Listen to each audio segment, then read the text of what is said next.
तो हूँ नहीं, लेकिन मैंने कविता ये लिखी थी। आज जो यहाँ पे हमारा अर्थ डे है, तो आप लोग जो हैं आधे से ज़्यादा तो गांव के होंगे, गांव के लोग जो गांव से आए हैं, और जो गांव के नहीं हैं वो भी गांव के ही हैं, क्योंकि गांव अब शहरों में परिवर्तित हो चुका है।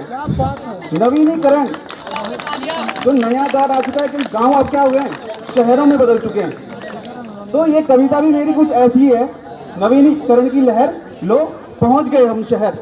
तो शहरों की बात, कविता का शीर्षक है शहरों की बात। तो नवीनीकरण की लहर, और इसमें 4 मुख्य बिंदु हैं इस कविता में। मैं आपको बता दूं कि ये कविता जो है, पहले तो जो हमारी ये गौ माता है, पशु पक्षी हैं, और हमारी नदियां हो गई सीमा, उस पे है।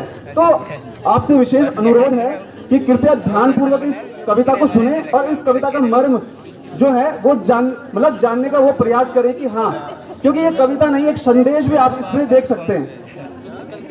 तो नवीनीकरण की लहर लो पहुंच गए हम शहर। जंगल था जिनका घर शहर में, वो घर हुआ अब चिड़िया घर, और जो राजा थे उस जंगल के वो बैठे हैं होकर बेघर। सड़क किनारे वृक्ष खड़े हैं जैसे बच्चे हों अनाथ, दिन रात धूल धुआं खाकर पतझड़ से पहले गिरे पात। गगन पखेरू अपना दिखते, मांझे संग पतंगे फड़फड़ गाती है, और सुबह की चूं चूं चहकती दुनिया अब सन्नाटों से दब जाती है। बुलाना होगा, बुला लेंगे। नवीनीकरण की लहर लो पहुंच गए हम शहर। प्यास बुझाने भागा दौड़ा और पहुंचा एक नदिया के पास। काला कलुषित जल था उसका, मानो पड़ी जैसे जिंदा लाश। विवश कुरूपित कुंठित होकर कर रही क्रंदन अपार, जैसे विधवा रोती हो छाती पे हाथों को मार मार। जो कल कल कल बतियाती है, विशाल पहाड़ों को चीर के आती है। निर्मलता, स्वच्छता और शीतलता की परिभाषा जो हम सबको बतलाती है। फिर ऐसा क्या हो जाता है, क्यों शहरों में अस्तित्व खो जाता है। नवीनीकरण की लहर लो पहुंच गए हम शहर।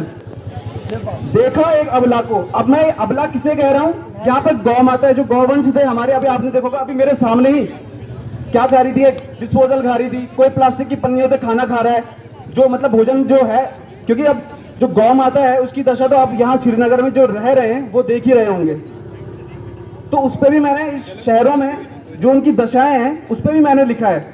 तो देखा एक अबला को जिसकी वेद पुराण भी स्तुति गाते हैं, और जिसे प्रेम श्रद्धा भावों से हम गौ माता पुकारते हैं।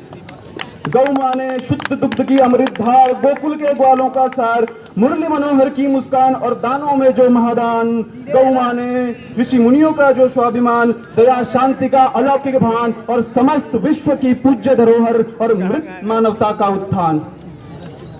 उसी माता के आंखों में सूखी अश्रुओं की छाया दिखी, मानो मन था उसका घोर व्यथित और आत्मा थी घनघोर दुखी।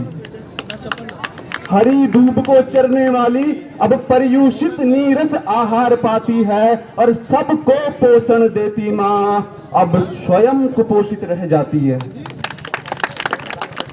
नवीनीकरण की लहर लो पहुंच गए हम शहर।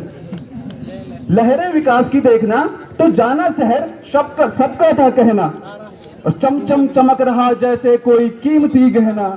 इस चमचम चका चौंद में भी सहमी दबी कहीं मिट्टी की वो पवित्र गंध, मानो चमचम निगल रही हो मंद मंद भीतर का आनंद।